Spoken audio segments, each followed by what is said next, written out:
2. ዲያብሎስን በምንና እንዴት መቃወም ይቻላል? ሀ. በእምነት ቅዱስ ጴጥሮስ በእምነት ጸንታችሁ ተቃወሙት ብሎናልና ዲያብሎስን በእምነት ድል እናደርገዋለን። አንደኛ ጴጥሮስ ምዕራፍ 5 ቁጥር 9። ግን በምን እምነት? እግዚአብሔር ከአንተ ጋር ሆኖ በሚሠራበትና በአንተ ላይ የተጠመዱትን ወጥመዶችን ጨምሮ የዲያብሎስን ኃይል ሁሉ ሊያጠፋልህ በሚችል እምነት። ጻድቃን እጃቸውን ወደ ክፋት እንዳይዘረጉ የኃጥአን በትር በጻድቃን ላይ አይኖርም በሚለው ቃል የሚያሳምን እምነት። መዝሙረ ዳዊት መዝሙር 124 ቁጥር 3። እግዚአብሔር ከዲያብሎስ ደባዎች ሁሉ በላይ ኃይል እንዳለውና ስለ እኛ እርሱ እንደሚዋጋ የሚያረጋግጥ እምነት። ሰልፉ ለእግዚአብሔር ነው። አንደኛ ሳሙኤል ምዕራፍ 17 ቁጥር 47። እግዚአብሔር ስለ እናንተ ይዋጋል፣ እናንተም ዝም ትላላችሁ። ኦሪት ዘጸአት ምዕራፍ 14 ቁጥር 14። ውጊያው ወይም ሰልፉ የእግዚአብሔር መሆኑን ማመን አለብህ። ዲያብሎስን የምትዋጋው አንተ ሳትሆን እግዚአብሔር በአንተና ከአንተ ጋር ሆኖ ነው። ቅዱስ ዳዊት እንደተናገረው ዲያብሎስን እንድትዋጋ ኃይሉን ትጥቁንና የውጊያውን ልምምድ የሚሰጥህ እግዚአብሔር ነው። እግዚአብሔር አምላኬ ይባረክ፣ ለእጆቼ ሰልፍን ለጣቶቼም ዘመቻን የሚያስተምር። መዝሙረ ዳዊት መዝሙር 143 ቁጥር 1። ለመሆኑ በችግሮችህና በፈተናዎችህ ጊዜ እግዚአብሔርን ከጎንህ ታደርጋለህ? ከተሸነፍክ እግዚአብሔርን ባለመያዝህ የመጣብህ ችግር ነው። በብዙ ወይም በጥቂት ማዳን እግዚአብሔርን አያስቸግረውም የሚል ቃል በመጽሐፍ ቅዱስ ስለተጠቀሰ ምንም እንኳ የአንተ ኃይልና መንፈሰ ጠንካራነት ዝቅተኛ ቢሆንም እግዚአብሔር በአንተ ፍጹም ድል እንደሚያደርግና ሞገስ እንደሚሰጥህ እወቅ። አንደኛ ሳሙኤል ምዕራፍ 14 ቁጥር 6። ንጉሥ ሕዝቅያስ ከሰናክሬምና ከጦሩ የማስፈራሪያ ደብዳቤ ሲላክለት ወደ እግዚአብሔር ቤት በመውጣት ደብዳቤውን በእግዚአብሔር ፊት ዘርግቶ በመጸለዩ እግዚአብሔር መልአኩን ልኮ የአሦራውያንን የጦር ሰፈር በአስክሬን ሞልቶታል። ንጉሥ ዳዊትም ምን ያህል ጦርነቶቹን ሁሉ በእምነት እንዳደረጋቸው ከመዝሙሩ ተመልከት። እግዚአብሔር ከእኛ ጋር ባይሆን ሰዎች በእኛ ላይ በተነሱ ጊዜ፣ ቁጣቸው በላያችን በነደደ ጊዜ፣ በዚያን ጊዜ ሕያዋን ሳለን በዋጡን ነበር። ነፍሳችን እንደ ወፍ ከአዳኞች ወጥመድ አመለጠች። ወጥመድ ተሰበረ፣ እኛም አመለጥን። ረድኤታችን ሰማይንና ምድርን በሠራ በእግዚአብሔር ስም ነው። መዝሙረ ዳዊት መዝሙር 123። አቤቱ ጌታ፣ ዐይኖቼ ወደ አንተ ናቸውና በአንተ ታመንሁ። ከሰወሩብኝ ወጥመድ ዓመፅንም ከሚያደርጉ ሰዎች እንቅፋት ጠብቀኝ። መዝሙረ ዳዊት መዝሙር 140 ከቁጥር 8 እስከ 9። መሸሸጊያም የለኝም፣ ስለ ነፍሴም የሚመራመር የለም። አቤቱ ወደ አንተ ጮኽሁ፣ አንተ ተስፋዬ ነህ፣ በሕያዋንም ምድር አንተ ዕድል ፈንታዬ ነህ አልሁ። መዝሙረ ዳዊት መዝሙር 141 ቁጥር 5። እንደዚህ ባለው እምነት ዳዊት ጎልያድን ብቻ ሳይሆን ጦርነቶችን ሁሉ አሸነፈ። ጠላትህ የፈለገውን ያህል ኃይለኛ ቢሆንም እግዚአብሔር ከእርሱ እንደሚያድንህ በፍጹም እመን። ከነቢዩ ከዳዊት ጋርም እንዲህ እያልህ ዘምር። የእግዚአብሔር ድምፅ የእሳቱን ነበልባል ይቈርጣል፣ የእግዚአብሔር ድምፅ ምድረ በዳውን ያናውጣል። መዝሙረ ዳዊት መዝሙር 28 ከቁጥር 7 እስከ 8። የሐዋርያው የቅዱስ ጳውሎስም ቃል እየደጋገምህ ዲያብሎስን ተቃወመው፣ ኃይልን በሚሰጠኝ በክርስቶስ ሁሉን እችላለሁ። ፊልጵስዩስ ምዕራፍ 4 ቁጥር 13። እግዚአብሔር ከዲያብሎስ ጋር በምታደርጋቸው ውጊያዎች ሁሉ ከጎንህ በመቆም ታሸንፈው ዘንድ እንደሚረዳህ በሚያስረግጥልህ በዚህ እምነት ጽና። እግዚአብሔር ከአባቶቻችን ጋር በመሆን ድል እንዲያደርጉ እንደመራቸው ሁሉ ከአንተም ጋር ሆኖ ማንም ክፉ ሊያደርግብህ ቢነሣ እንደማይፈቅድለትና በፍጹም እንደማይረሳህ አስተውል። የሐዋርያት ሥራ ምዕራፍ 1 ቁጥር 10። እምነትህ በውስጥ የልብ ጽናትን፣ በውጭ ደግሞ በዲያብሎስ ላይ ኃይልን እንደሚያጎናጽፍህ እወቅ። ከዲያብሎስ ጋር ስላለብን ውጊያ ሐዋርያው ሲናገር እንዲህ ብሏል። በቀረውስ በጌታና በኃይሉ ችሎት የበረታችሁ ሁኑ፣ የዲያብሎስን ሽንገላ ትቃወሙ ዘንድ እንዲቻላችሁ የእግዚአብሔርን ዕቃ ጦር ሁሉ ልበሱ። ኤፌሶን ምዕራፍ 6 ከቁጥር 10 እስከ 11። ስለሆነም እንዲህ ላለው ውጊያ የእኛ ኃይል ምንም አይፈጽምም፣ የጌታና የኃይሉ ችሎት እንጂ። የእኛም ሥጋዊ የጦር ዕቃዎች ብቃት ስለሌላቸው የእግዚአብሔርን ዕቃ ጦር ሁሉ መልበስና የእግዚአብሔርም ኃይል ከእኛ ጋር እንደሚሠራ ማመን አለብን። ይህ ኃይል ካለን የውድቀትም ሆነ እጅ የመስጠት መንፈስ ከእኛ ዘንድ አይኖርም። የቸልተኝነትና ተስፋ የመቁረጥ መንፈስም በእኛ ዘንድ ቦታ የላቸውም። የምንመካበት እግዚአብሔር ዲያብሎስ ከሚከፍትብን ውጊያዎች ሁሉ ያድነናል። ይህ የእግዚአብሔር ኃይል የነበረው ቅዱስ ጳውሎስ እንደ ሰው በኤፌሶን ከአውሬ ጋር ታገልሁ በማለት ለመናገር ድፍረት ነበረው። አንደኛ ቆሮንቶስ ምዕራፍ 15 ቁጥር 32። አሁንም በዚሁ ድፍረት እግዚአብሔር የኃይልና የፍቅር ራስንም የመግዛት መንፈስ እንጂ የፍርሃት መንፈስ አልሰጠንምና በማለት ተናግሯል። ሁለተኛ ጢሞቴዎስ ምዕራፍ 1 ቁጥር 7። በመሆኑም የእግዚአብሔር ልጆች በውጊያው አውድማ ላይ አይወድቁም። ጀግኖች በመሆናቸውም ዲያብሎስም ሆነ ኃጢአት አያሸንፋቸውም። ሐዋርያው ቅዱስ ዮሐንስ ስለ እግዚአብሔር ልጆች የጻፈው መልእክት ምንኛ ድንቅ ነው! ከእግዚአብሔር የተወለደ ሁሉ ኃጢአት እንዳያደርግ፣ ነገር ግን ከእግዚአብሔር የተወለደው ሁሉ ራሱን እንዲጠብቅ ክፉውም እንዳይነካው እናውቃለን። አንደኛ ዮሐንስ ምዕራፍ 5 ቁጥር 18። የእግዚአብሔር ልጆች የሆኑት ሁሉ የማሸነፍና እግዚአብሔር የገባላቸውን ቃል ኪዳን የማግኘት መንፈስ አላቸው። እግዚአብሔር ለጻድቁ ኢዮብ የሰጠውን ምስክርነት አስተውል። በምድር ላይ እንደ እርሱ ፍጹምና ቅን እግዚአብሔርን የሚፈራ ከክፋትም የራቀ ሰው የለም። እስካሁን ፍጹምነቱን ይዟል። መጽሐፈ ኢዮብ ምዕራፍ 2 ቁጥር 3። ዲያብሎስ ታዲያ እንዲህ ያለውን ሰው በማጥቃት ያሸንፈው ዘንድ ይችላልን? እግዚአብሔር ከእርሱ ጋር ይዋጋልና አይችልም። በውጊያው ሰዓት ምንጊዜም ማሸነፍን እንጂ መሸነፍን ከፊትህ አታስቀድም። እግዚአብሔርን እስከተጠለልኩና እርሱ እስከተዋጋልኝ ድረስ መውደቅን አላስበውም። ዲያብሎስን አልፈራውም። ይልቁንም በሞት ጥላ መካከል እንኳ ብሄድ አንተ ከኔ ጋር ነህና ክፉን አልፈራም በል። መዝሙረ ዳዊት መዝሙር 22 ቁጥር 4። በእግዚአብሔር እቅፍ ውስጥ ነኝ፣ የእጆቹም መዳፍ ቀርጸውኛል ብለህ ማሰብን አትዘንጋ። ትንቢተ ኢሳይያስ ምዕራፍ 49 ቁጥር 16። መድኃኒታችንም ስለ በጎቹ እንዲህ ብሏል። እኔም የዘላለም ሕይወትን እሰጣቸዋለሁ፣ ለዘላለም አይጠፉም፣ ከእጄም ማንም አይነጥቃቸውም፣ ከአባቴም እጅ ሊነጥቃቸው ማንም አይችልም። የዮሐንስ ወንጌል ምዕራፍ 10 ከቁጥር 28 እስከ 29። በእምነት እንደምናሸንፍ ሁሉ በትሕትናም እናሸንፋለን። በትሕትና ቅዱስ እንጦንስ ርኩሳን መናፍስትን በትሕትና ያሸንፋቸው ነበር። ዙሪያውን በከበቡት ጊዜ ሁሉ እናንተ ኃያላን ናችሁ፣ ከእኔ ከደካማው ምን ትፈልጋላችሁ? በማለት ከጠየቃቸው በኋላ ከእነርሱ በጣም ታናሽ ከሚባለው ጋር እንኳን መዋጋት የማልችለውን ባሪያህን አድነኝ በማለት ወደ አምላኩ ይጸልይ ነበር። እነዚያ ርኩሳን መናፍስትም እንዲህ ባሉ የትሕትና ቃላት የተመላ ጸሎቱን ሲሰሙ ሊሸከሙት ስለማይቻላቸው እንደ ጢስ በነው ይጠፋሉ። ታላቁ ቅዱስ መቃርስም እንዲሁ ዲያብሎስን በትሕትና አሸንፎታል።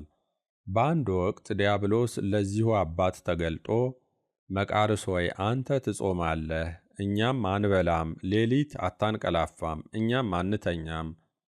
በምድረ በዳ ትኖራለህ፣ እኛም በዚያ እንኖራለን። የምታደርገውን ሁሉ እናደርጋለን፣ ግን በአንድ ነገር ትበልጠናለህ ይለዋል። መቃርስም ይህ አንድ ነገር ምን እንደሆነ ሲጠይቀው የምትበልጠንና የምታሸንፈን በትሕትናህ ነው በማለት መልሶለታል። ስለ ተለያዩ ምክንያቶች ትሕትና ዲያብሎስን ያሸንፈዋል። ዲያብሎስ ትሑት አይደለም፣ እንዲያውም ትሕትና ለውድቀቱ ምክንያት የሆነውን ትዕቢቱን ያስታውሰዋልና ሊያየውም ሆነ ሊሰማው አይፈልግም። አሁንም ትሕትና የሰው ልጆችን ያድን ዘንድ በባሪያው መልክ ራሱን ባዶ አድርጎ የመጣውን ኢየሱስ ክርስቶስን ስለሚያስታውሰውና ለዚህ መነሻ ምክንያት የምትሆነው ጥቂት ትሕትና ስለምታናውጠው ትቶ ይጠፋል እንጂ አይዋጋም። በመጨረሻም ትሑት ሰው ድካሙን ስለሚያውቅ ዲያብሎስ ውጊያ በሚከፍትበት ጊዜ ሁሉ የእግዚአብሔርን እርዳታ በመሻት ስለሚጮህ ከሁሉ የበለጠ ይህ ዲያብሎስን ያስፈራዋል። በአንድ ወቅት በማስታወሻዬ ላይ እንደዚህ የሚሉ ቃላትን ጽፌ ነበር። ዲያብሎስ በአንድ ወቅት ለእግዚአብሔር ጠንካሮቹን ለእኔ ተውልኝ፣ ስለ እነርሱ ኃላፊነት እወስዳለሁ፣ ደካሞቹን ግን ላሸንፋቸው አልችልም፣ ምክንያቱም ኃይል እንደሌላቸው ሲያውቁ በአንተ ኃይል ስለሚዋጉኝ ነው ብሏል። የቅዱስ ሳራባሞን ታሪክ አጋንንት በትሕትና እንደሚወጡ ይነግረናል። በአንድ ወቅት ዛሃራ የሚባል ንጉሥ ሴት ልጅ በአጋንንት በተያዘች ጊዜ ፓትርያርኩ እነዚህን አጋንንት ያወጡላት ዘንድ ወደዚያው ይዘዋት ይመጣሉ። ፓትርያርኩም በትሕትና እኔ እንደዚህ አይነት ስጦታ የለኝም፣ ወደ ሳራባሞን ውሰዷት ይላሉ። ወደ እርሱ ይዘዋት በመጡ ጊዜም እርሱም በትሕትና የእኔ ብቻ ጸሎት በቂ አይደለም ካለ በኋላ የፓትርያርኩን መስቀል ጠይቆ በማማተብ በዚህ በተቀደሰ መስቀል ኃይል ትድናለች በማለት ይናገራል። ይህን በማድረጉም የልጅቱ መንፈስ በእርሱ ሳይሆን በፓትርያርኩ ምክንያት መሆኑን ያሳያል። ዲያብሎስ እንዲህ ያለውን ትሕትና መሸከም ስላልቻለም ልጅቱ ልትፈወስ በቃች። የቅዱሳን አባቶች ትሕትና እንዴት ርኩሳን መናፍስትን ማስወጣት እንደቻለ ይህን በምሳሌነት ካየን አንድ አብይ ጥያቄ እንጠይቅ። የዲያብሎስን ውጊያዎች ለማሸነፍ የትሕትና ውጤቱ ምንድር ነው? ትሑት ሰው ምንጊዜም ቢሆን የእርሱን ድካም ስለሚያውቅና የእግዚአብሔርን እርዳታ ስለሚሻ የእግዚአብሔር ኃይል በእርሱ ላይ ያድራል። በክንዱ ሳይመካ በእግዚአብሔር እርዳታ ስለተመካም ያሸንፋል። ትሑት ሰው ከጥቃቅኗ ኃጢአት ሳይቀር ራሱን ይጠብቃል። እንዳይወድቅ ስለሚፈራም ከሚፈታተኑት ነገሮች ሁሉ ይሸሻል። ማንኛውንም ነገር እንደ ቀላል ስለማይቆጥርም ራሱን ወጥመድ ላይ አይጥልም። በዚህ ትሕትናው ባጎናጸፈው ጥንቃቄ ዲያብሎስን ያሸንፋል። ትሑት ሰው የገጠሙትን ውጊያዎችም ይሁን ድካሙን ስለማይደብቅና መፍትሔ ስለሚያገኝላቸው ያሸንፋል። ትሑት ሰው ለትንሿ ኃጢአት ሳይቀር ዘወትር ይጸልያል። በዚህም ለሚገጥመው ውጊያ ሁሉ እግዚአብሔርን ስለሚጠራና ስለሚይዝ ያሸንፋል። ትሕትና በራሱ ርኩሳን መናፍስት ሊሸከሙት የማይችሉት መልካም ምግባር በመሆኑ ይሸሻሉ። ሐመርሃ በጥበብና በማስተዋል አንድ አይነት ሐሳብ በአይምሮህ ደጋግሞ ሲመላለስ በሚገባ ትመረምረው ዘንድ ይገባሃል። የዲያብሎስ ውጊያ ይሆን? ምን ደግ ወይስ ምን ክፉ ጎን አለው? እነዚህን ጥያቄዎች ራእይ ወይም ሕልም ባየህ ጊዜም ሆነ የሌሎችን ምክር በሰማህ ጊዜ ለሕሊናህ አቅርብ። ዲያብሎስ ሊያታልልህ ሲሞክርም ይህንኑ አድርግ። ሐዋርያው ነገሮችን በማስተዋል መመርመር እንደሚገባን አስመልክቶ መንፈስን ሁሉ አትመኑ፣ ነገር ግን መናፍስት ከእግዚአብሔር ሆነው እንደሆነ መርምሩ ብሎናል። አንደኛ ዮሐንስ ምዕራፍ 4 ቁጥር 1። ታዲያ እንዲህ ያለው ጥበብ ዕውቀትና ማስተዋል መገኛው የት ነው? የመጀመሪያውን ሰው እግዚአብሔር ጠቢብ፣ አዋቂና አስተዋይ አድርጎ ፈጥሮታልና ሰው በተፈጥሮው ብልህ ይሆናል። ስለሆነም የዲያብሎስን ውጊያ ከመንፈሳዊ ሐሳብ ለይቶ የማወቅ ችሎታ ይኖረዋል። ሁለተኛው ሰው ደግሞ መጽሐፍ ቅዱስን፣ ገድላትንና የቅዱሳንን ታሪክ በማንበብ ጥበብን ያገኛል። ሦስተኛው ሰው ደግሞ ጥበብን ከልምድ ያገኛታል። እያንዳንዷ ውድቀቷ የዲያብሎስን የውጊያ ዘዴ ስለምትገልጥለትና ትምህርት ሰጥታው ስለምታልፍ ዳግመኛ አይወድቅም። ይህን አስመልክቶ አንድ ጻድቅ አባት ሲናገር ዲያብሎስ በተመሳሳይ ኃጢአት ሁለቴ የጣለኝን ጊዜ አላስታውስም ብሏል። ሰው ጥበብን በምክር በመመሪያና በትምህርት ሊያገኘት ይችላል። በዚህም የዲያብሎስን ውጊያ ለይቶ በማወቅ ስለሚገልጠው ከዚያ ይርቃል፣ ጠላቱም አያታልለውም። ጥበብ የዲያብሎስን ደባ መግለጥ ብቻ አይደለም፣ ምን እርምጃ መውሰድ እንደሚገባንም ትጠቁማለች። ስለሆነም ጠቢብና አስተዋይ ሰው የዲያብሎስን ደባ እንዴት ማምለጥ እንደሚችል፣ ከወጥመዶቹም እንዴት መሸሽ እንደሚገባው፣ ከወደቀም በኋላ እንዴት እንደሚነሳና ወደ ኃጢአት ከሚያደርሱ መንገዶች ሁሉ እንዴት መውጣት እንዳለበት ያውቃል። ይህን የማያውቅ ቢሆን እንኳ ጥበብ ሌሎችን ያማክር ዘንድ ትመራዋለች። በምክርና በንስሐ መንፈሳዊ ምክር የዲያብሎስን ደባዎች ከመግለጡ ባሻገር እንዴት ከእነዚህ ደባዎች ማምለጥ እንደሚቻልም ያመላክታል። መካሪው አሳቧን የገለጠችለት ነፍስ ትድን ዘንድ ቅዱስ ጳውሎስ እንደጠቀሰው ይጸልይላታል። ለዋኖቻችሁ ታዘዙና ተገዙ፣ እነርሱ ስሌትን እንደሚሰጡ አድርገው ይህንኑ በደስታ እንጂ በሐዘን እንዳያደርጉት ይህ የማይጠቅማችሁ ነበርና ስለ ነፍሳችሁ ይተጋሉ። ዕብራውያን ምዕራፍ 13 ቁጥር 17። ስለዚህ መሪ የሌላቸው ሁሉ እንደ ዛፍ ቅጠሎች ረግፈው ይቀራሉ እንደተባለው በመንፈሳዊ ጉዞ የራሱን ፈቃድ የሚከተል ሁሉ በዲያብሎስ ወጥመድ ላይ ይወድቃል። በቤተ ክርስቲያን ውስጥ የንስሐ አባት አስፈላጊነቱ ጥቅሙ ለዚህ ነው። ራስህን ለማሳፈርና ለማዋረድ ልብህን በእርሱ ፊት ለእግዚአብሔር ትገልጣለህ። ከዚያም ምን ማድረግ እንደሚገባህ ይመክርሃል። ንስሐ ጀማሪ ክርስቲያኖች ያላስተዋሉት ውጊያ ካለ ይገልጣል። ንስሐ የሚገባ ሰው በንስሐ መልካም ምግባርነት ብዙ ኃጢአቶችን ያስወግዳል። እነዚህን የበዙ ኃጢአቶች ያሰሩት ርኩሳን መናፍስት የሰውየውን መዋረድና ንስሐ መግባት መሸከም ስለማይቻላቸው በነው ይጠፋሉ። ርኩሳን መናፍስት በጨለማ መስራትን ይወዳሉ፣ ንስሐ ግን ይገልጣቸዋል። ምክር ወጥመዳቸውን ይሰባብርባቸዋል። ርኩሳን መናፍስት በጨለማ መስራትን ይወዳሉ፣ ንስሐ ግን ይገልጣቸዋል። ምክር ወጥመዳቸውን ይሰባብረዋል። በምስጢረ ንስሐ የሚሰጠው ቀኖናም ኃይላቸውን ያጠፋዋል። ስለሆነም ኃጢአቶቹን የሚናዘዝና ምክር የሚቀበል ሰው የንስሐን ሕይወት ስለሚመራ ከዲያብሎስ ውጊያዎች ይድናል። ኃጢአት ሙሉ ለሙሉ ሊተወው ባይችልም እንኳ ሊያጠቃው የሚሞክረው በጣም በተዳከመ ኃይል ይሆናል። ይህ በመሆኑም ዲያብሎስ ንስሐን ለማደናቀፍ ሲል ተናዛዚው ናዛዚውን ወይም የንስሐ አባቱን እንዲጠራጠር ያደርገዋል። እዚህ ጋር አይናፋር የሚያደርገው ዲያብሎስ ንስሐን ለማደናቀፍ ይገባል። ከዚያም የዝሙት ዲያብሎስ ይመጣና ተመልሼ ስለማሳስትህ ንስሐ ለምን ይጠቅመሃል ይለዋል። ከዚያም የሐሳብና የክርክር ዲያብሎስ በአጠቃላይ ንስሐን በተመለከተ ጉዳይ ላይ ውይይቱን ይከፍታል። በመጨረሻም ንስሐንና የንስሐ አባትን አስመልክቶ ጥርጥርን ለመዝራት የጥርጥር ዲያብሎስ ይመጣል። አንተ ግን ንቃ፣ ይህን ሁሉ ደባውን ተናዘዝ። ይህን ካደረግህ ዲያብሎስ መግቢያ ቀዳዳ ስለሚያጣ አንተን እንደ ችግር ፈጣሪ ባላጋራ በመቁጠር ትቶህ ይሄዳል። በንቁነትና በጥንቃቄ ምክር ለማግኘት መናዘዝህና አንተነትህን በካህኑ ፊት መግለጥህ ብቻ በቂ አይደለም።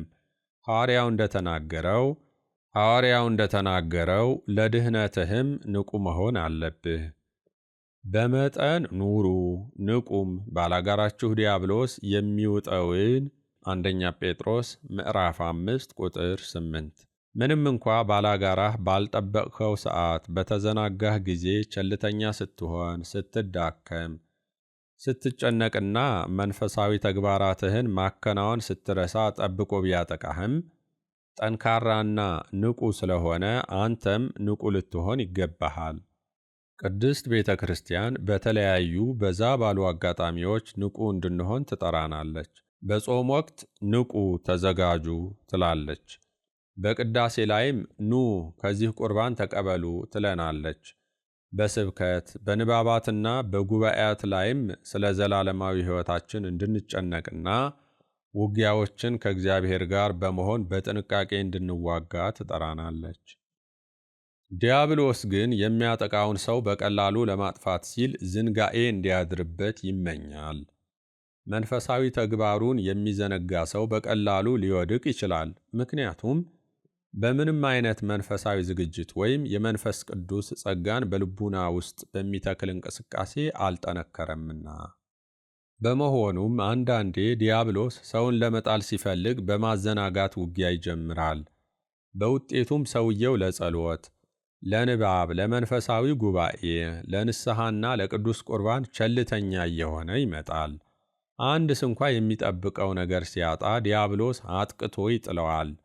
በአንጻሩ ስለ መንፈሳዊ ተግባራቱ የሚጨነቅ ሰው ግን እግዚአብሔርን በፊቱ ያስቀድማል። መውደቅ አሳፋሪ መሆኑን ስለሚያውቅም እግዚአብሔር በውጊያዎቹ ሁሉ ይረዳዋል። አንዳንዱ ሰው ደግሞ ከወደቀ በኋላ ካልሆነ በስተቀር ወደ ልቡ መመለስ አይችልም ወይም ራሱን አያውቅም። ለዚህ ምሳሌ የሚሆነን ከጠፋ በኋላ ቆይቶ ወደ ልቡ የተመለሰው የጠፋው ልጅ ታሪክ ነው። ንጉሥ ዳዊትም በወደቀ ጊዜ አላወቀም ነበር። ነቢዩ ናታን መጥቶ ያ ሰው አንተ ነህ እስኪለው ድረስ አልነቃም። ጠቢቡ ሰሎሞንም በተሰጠው ጥበብ መውደቁን ወይም ሁሉ ከንቱ መሆኑን እነዚያ እንግዳ ሴቶች እስኪያነሆልሉት ድረስ አላወቀም።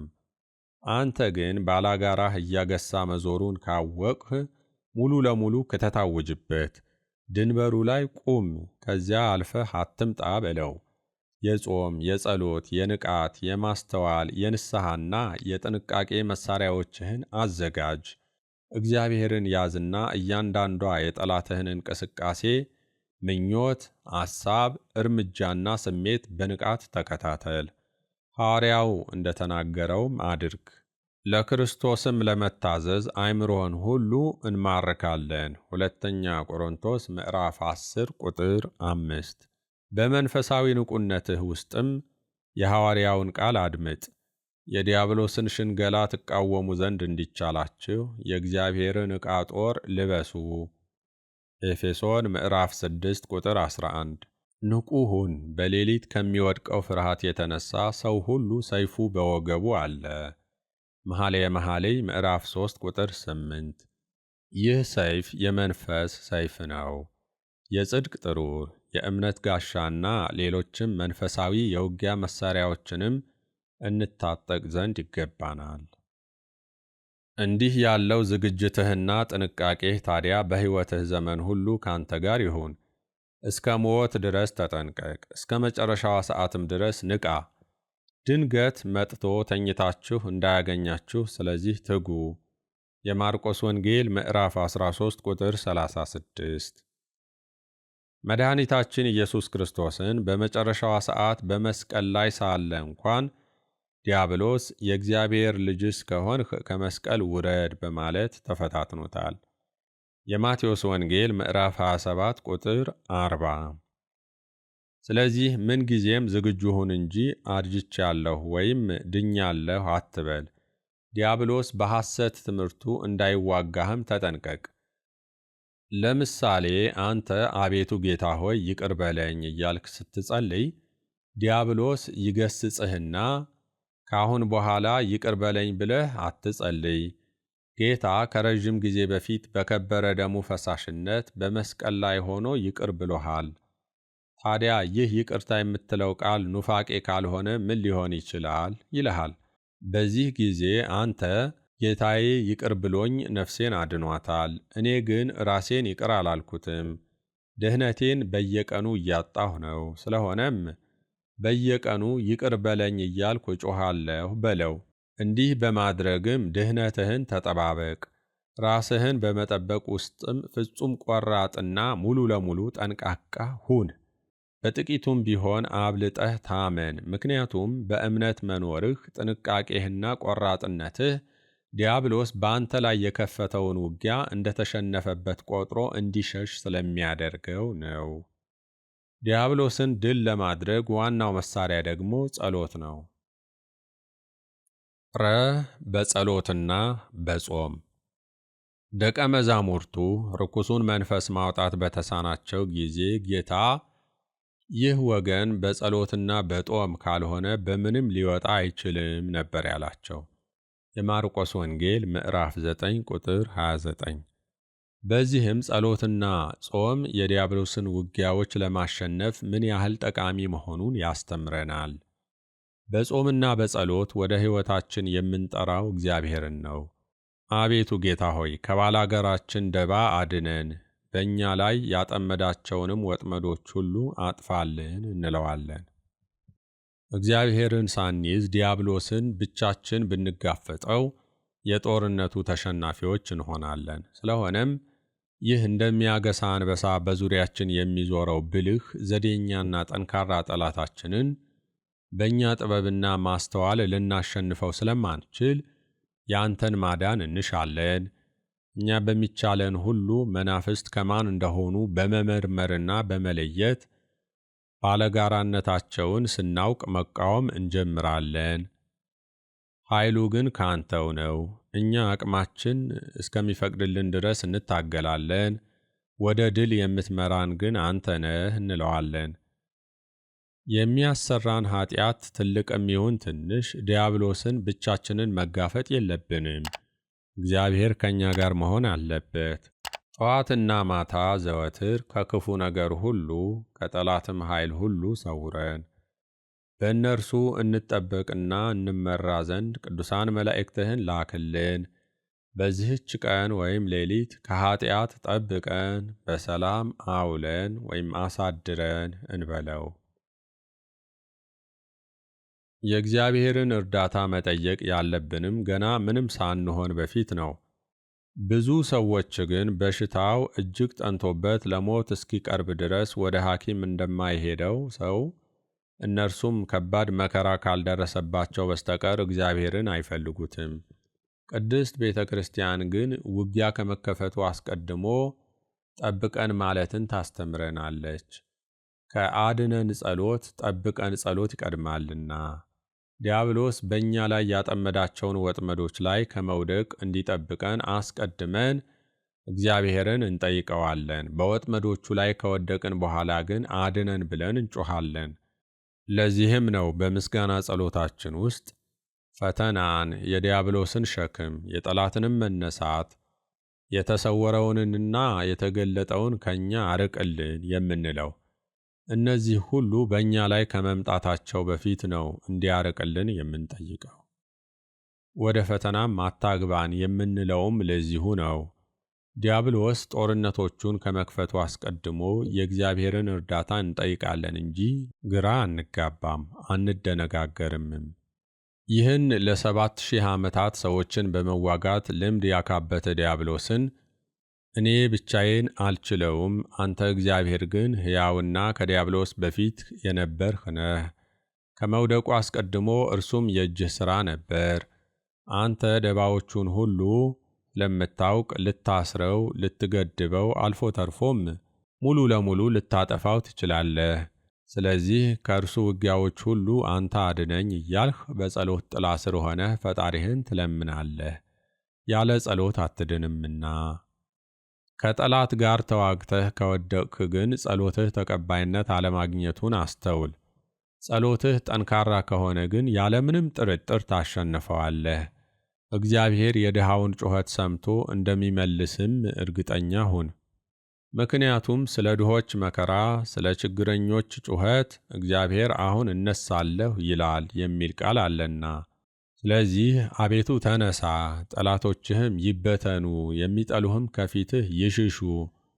ኦሪት ዘኍልቍ ምዕራፍ 10 ቁጥር 35።